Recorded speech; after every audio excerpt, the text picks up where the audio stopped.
Now, I'm watching people walking on the streets with carrying a whole host and a variety of different little chairs, sawed-off little plastic chairs, little kid chairs, and blankets, and then people in the shul positioning themselves. And I was wondering, the negativity in me said, we're missing the point. This is not what Tisha B'Av is all about. Try to make yourself comfortable. Then I said, this is not the night to look for kitrugim on Klal Yisrael. It's a night to look for the positive aspect of it. And what Klal Yisrael does is they dig in. They dig in even in the most difficult situations and say, we're going to make it work. And what does it mean when you see people schlepping pillows, schlepping little beach chairs or whatever? It means we accept our role, Rabbeinu Shalom, when we have to sit on the floor.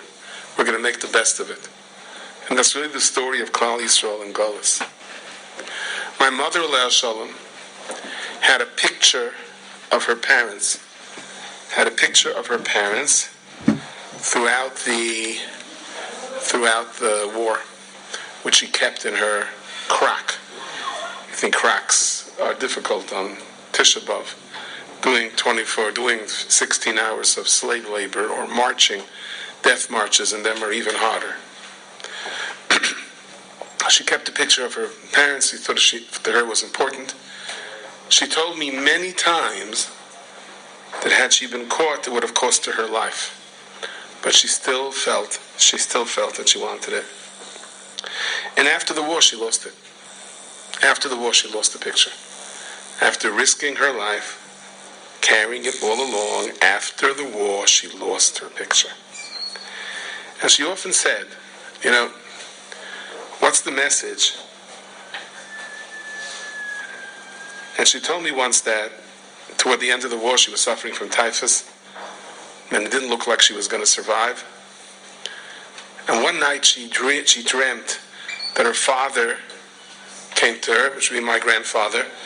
His name was Fischel. That he came to her and gave her a spoonful of medicine. And she woke up the next morning and she felt that she has it within her to survive. Something changed within her.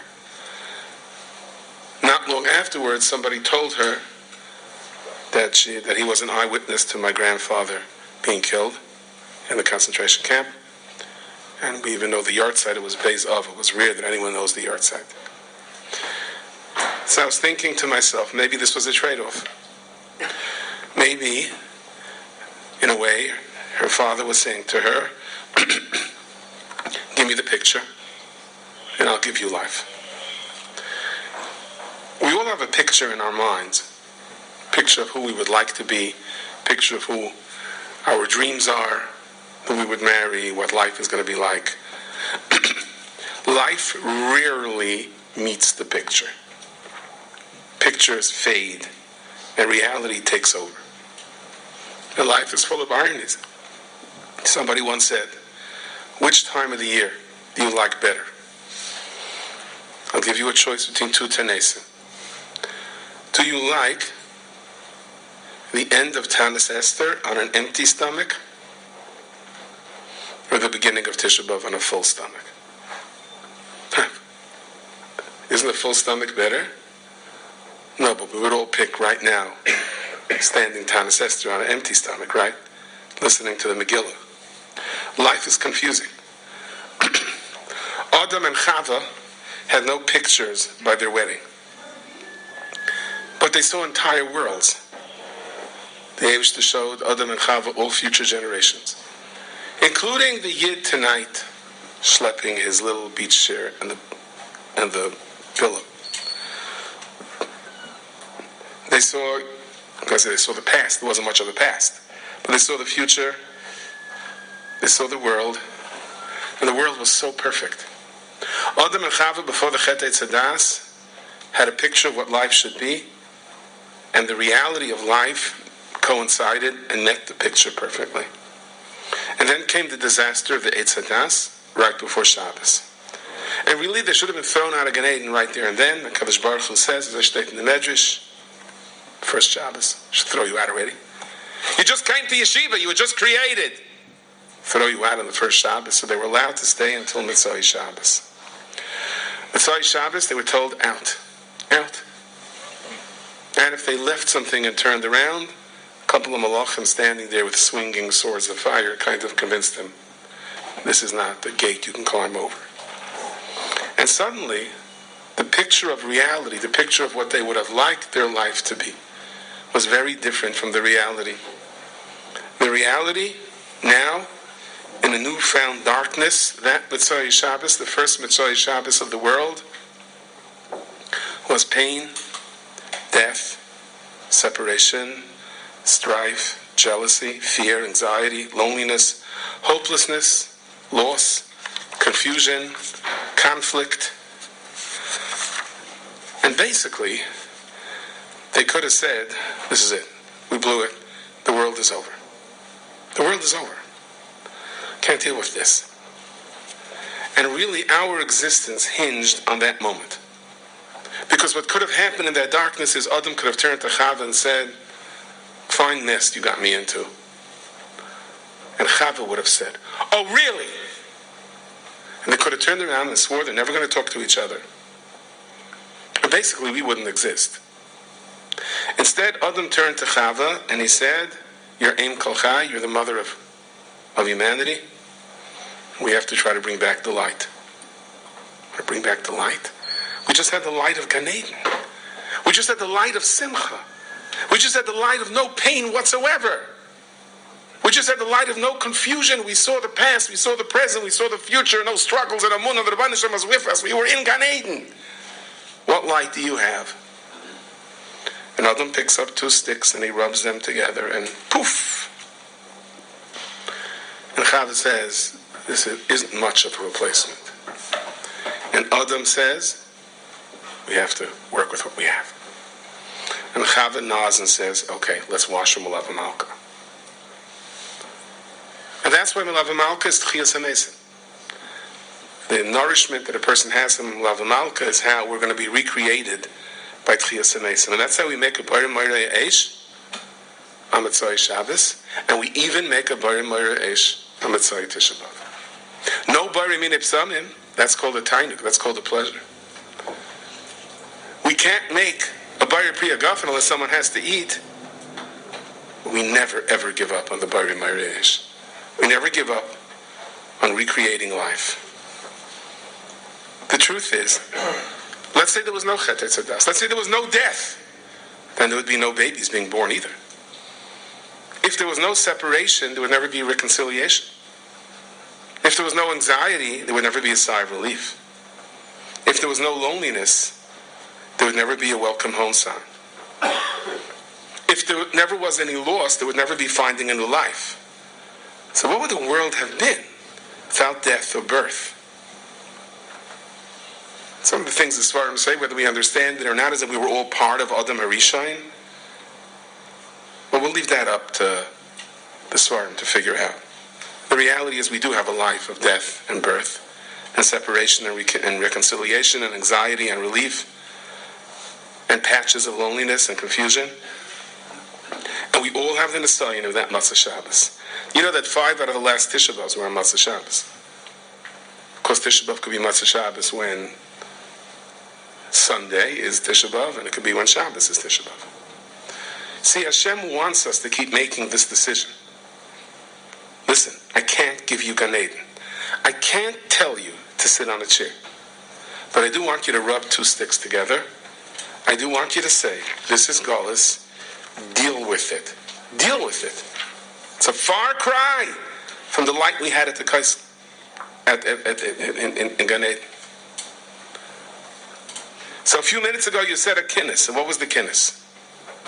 Ach, mipi benu bas. Hagois kinnis rabbis.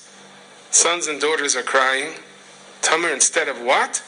Instead of shirim the chedvais, the joy of Malav Malka, and be noyam the Matzah Shabbos, because this Matzah Shabbos we say no v'noyam. You know why we say v'noyam Matzah Shabbos? Why the Ezra Shem will be saying it next Matzah Shabbos and maybe even still tonight, you never know. We ask Hashem that the sweetness of Shabbos should stay with us. There was a friend of mine whose wife passed away very suddenly. She had a cellulitis. By the time they got her antibiotics, it went from bad to worse. It went to her heart, and just like that, she was gone. And it was right before Shabbos.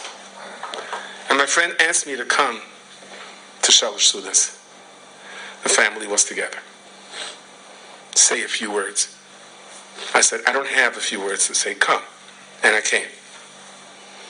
And the kids were sitting around. It did not look like they were interested in a schmooze.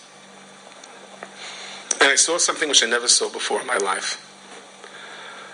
The boy turned to his father and said, Tati, is it this man already? Can we cry? Because the father told him you're not supposed to cry on Shabbos. And the father said, Shefala, nachadis, a little bit more. Is it this man yet? Can we cry? A little bit more. Are we waiting for 72 to be able to cry? It wasn't 72 yet. And finally the father said, I guess now you can cry. And all of a sudden there was a collective cry. Mommy, where are you? Mommy, we need you. There was no v'hinoyam. That was a Shabbos. But the power of a v'hinoyam, the power that you didn't have, the emunah that we have in a Shabbos.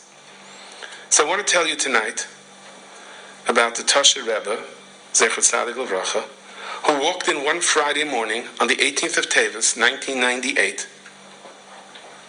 Fartugs, early in the morning, 4 o'clock in the morning, with a few people in the shul, swung open the Aron Kodesh, and he said, please say Tillim with me. Maybe we can do something still. Nobody knew what they're supposed to say Tillim for. And no one knew what they had to do something for. Tosher Rebbe's oldest son, his name was Mordechai. He was a tzaddik. They called him Mordechai tzaddik. Extremely powerful in shalom bayis, in understanding a person, affection, a tremendous Talmud Chacham. He had a murdik tzura. And just that Thursday night, a young man wandering around the streets, I heard this from the young man himself, who had a fight with his wife and said he's not coming home. And he met Rav Matra. Rav Matra said, go home. And he gave him a big bag of fresh kugel and kishka and take it home. He said, I can't. He said, I'm telling you, take it home, you'll see. You don't know what, it'll change things. And he came home and he knocked on the door and she said, what did you bring me now? He said, I don't know. Can we just have one more Suda together? And they did. And they stayed together ever since. The Rebbe always said to Matcha that on Chai Tevis he should prepare tikkun, special ragalach and schnapps in the Beis Medrash, because Chai Tevis is the yahrzeit of the Bnei Yissaschar. And he always said to his father, so of course the Bnei Yissaschar is a Chassidish sefer like so many others, but what is my particular connection to the Bnei Yissaschar? And the Rebbe said, I see your neshama has a connection to the Bnei Yissaschar. In Mila Shachris that morning, Chai Tevis, with the tikkun already on the table, prepared. He started to cough. He said he wasn't feeling well. No one really took him seriously. He didn't think it was serious. They said he was asking for a cup of water, and he collapsed. And by the time Hatzalah was there to attempt to revive him, their attempts failed. And his body was carried out between the tables where the tikkun was set up for the Bnei Yissaschar's tikkun. The Rebbe came into Tish that night. He had to run through all the paperwork. He was buried in the cemetery nearby, right before Shabbos. The Rebbe came into the Tish. His face was aglow. When he would turn around by Boy B'Shalom, there was a special shine on his face, very hard to understand. Matzah Shabbos, he sat down with his Einichlach and burst into an ocean of tears.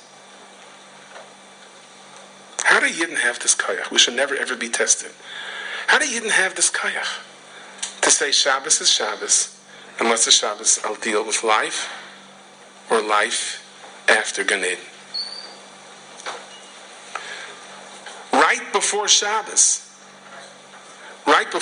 they came in and said, Rebbe, the paperwork is cleared. We have to go to the Levaya. If not, we won't make it back before Shabbos. The Rebbe said, I have a phone call tonight. I have to finish Mordechai's mitzvah. And he called home. And a young man picked up the phone. He said, are you home for Shabbos? He said, well, we started patching things up, but I'm not ready to go home yet. I want you to go home for Shabbos. He couldn't believe the Rebbe was calling him. Everyone knew what had happened. The place was still in shock. He said, I'm not ready to go home. And the Rebbe said, I'm not going to the Levaya until you go home. And time is running out. And that young man went home and stayed there. When the Rebbe was 13 years old, local peasants once beat him. And he was trying to get away from them as they were chasing him with a stick full of nails. And he ran into a very unpleasant place, jumped out the window, and he felt that before he goes home, he wanted to go to a mikveh. The only mikveh that he has was the freezing ice water in the Hungarian winters. He cracked the ice and jumped in. He came home shivering. His mother made him promise that he will never again go to such a mikveh. He promised that he would limit it to only once a day, and he did it for the rest of his life. When he was taken to the Hungarian work battalions, at the beginning of the war, Hungary was on the side of the Nazis. And they drafted Yidden into the Hungarian army. But no Yid was in a regular unit of the Hungarian army. There were special units of work battalions called Munkabar. Jews were not allowed to be armed. The Munkabar were not concentration camps. It was just a step before that. What was the Munkabar like? What were the jobs Jews were given? To be human mind detectors. To be fodder between opposing artillery. To take down telegraph lines under sniper fire. He often spoke about a commander by the name of Stinko. That was his name. He once found them hoarding food because they didn't have too much kosher food, and he beat them for it. They tried to appease him. So they gave him a watch, and he was appeased for an entire day. Afterwards, he said, so you have watches, right? I want all your watches right now. 6 Jews refused to give it up. He tied them to train tracks and made them stay there as the train gave them Dalet Mises Bezin. Stinko had a mahalach. When you got a parcel from your family, he brought the parcel in front of you. He showed you the sweater you got from your mother, from your wife. And only then did he steal it. He showed them the extra food, swung it in front of their eyes. And only then did he steal it. And he would read lines from personal letters. And when it got to the most informative part of the letter, he would rip it to shreds in front of their eyes. These were the Hungarian work battalions. Throughout his time in the Hungarian work battalions, the Rebbe never was Mechal Shabbos, never ate non-kosher food, crazy kind of Mesiras Nefesh. He never missed the Shalosh Seudos, he never missed the Malala Malka.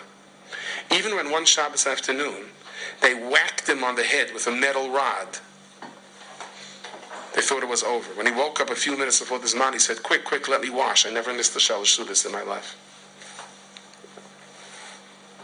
In the Munkabar, that's what it was called, the Italian work battalions, the Rebbe never slept. No one ever saw him sleeping.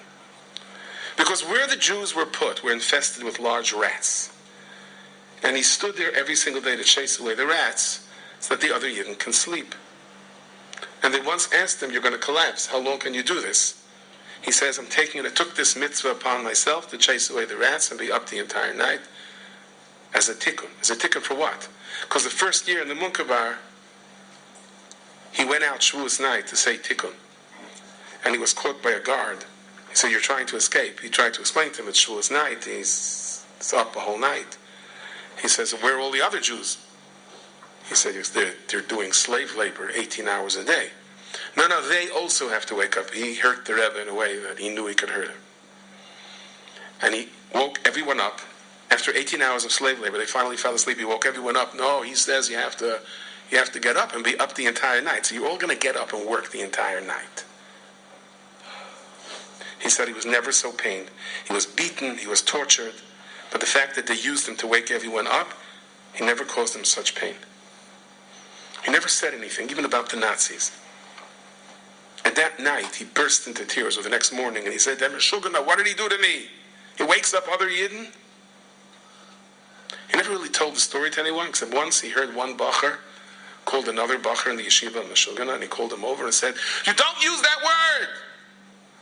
He said, I used it only once in my life, and he told him the story. He had the job of schlepping water to the camp. And they tried to make things difficult for him. They closed the water, he learned how to open it. They closed the boiler, he learned how to open it. Once in Tush, when the water stopped and the plumbers were trying to figure it out, the Rebbe came down. They said, Rebbe, this is not for you. He said, no, I know how to open boilers and get water going. He told it. When they were eventually sent into regular concentration camps, 2 inmates escaped. And the Nazis took everyone out and they tied them up to trees. And they said, either you tell us the names of the people that escaped and what their plans were, or we're going to shoot every 7th person. The Rebbe turned around and he told the people, he said, hold out. Please hold out. He said, Yeshuas are around the corner. They said, they're going to shoot every 7th person. Yeshuas are around the corner. Amunah, don't give up. And he started singing with them the Molava Malka Zmirais. And then they heard motorcycles. This is it, it's all over. But the motorcycles were from Russian troops that freed them. You know, Matzai Shabbos, there was a minig. The Ramah brings it, that people should travel around and draw water from the Be'er Shel Miriam. Draw water from wells. Because the Be'er Shel Miriam wanders around the world. And maybe Matzah Shabbos you'll win the Powerball. Maybe you'll get the Be'er Shel Miriam. So there was a minig that the Ramah brings every Matzah Shabbos. The women used to go to draw water. And once there was a man who was a menuvel and a mukashchin. He was ugly. Blisters all over him. And his personality was worse than his appearance. And his wife went out Matzah Shabbos to draw water. And he waited for her. On the way back, he began to yell, where are you? Where were you? She said, he started to scream and curse her in front of everyone. That in her pachad, she dropped the barrel of water. And then she dropped the barrel of water. A drop of the water went onto his skin. And where the water went onto his skin, suddenly it healed. It turned like a little baby. He went running to the Rav. And the Rav said, you won the lottery. It happens once in a lifetime. Your wife got the Be'er Shel Miriam. Quickly, take the water. Pour it over yourself. You'll be healed. And he said, I yelled at my wife. And she dropped it. And the Rav said, you lost your chance. You know what our job is? Our job is to say right now, next week we're going to say Vinaya. We're going to have a hot Molava Malka. We're going to sit down, as our spouses, and we're going to say, let's be Adam and Chava. And if we can do so, there will no longer be a waterless Mitzvah Shabbos. You've just experienced another Torah class brought to you by TorahAnytime.com.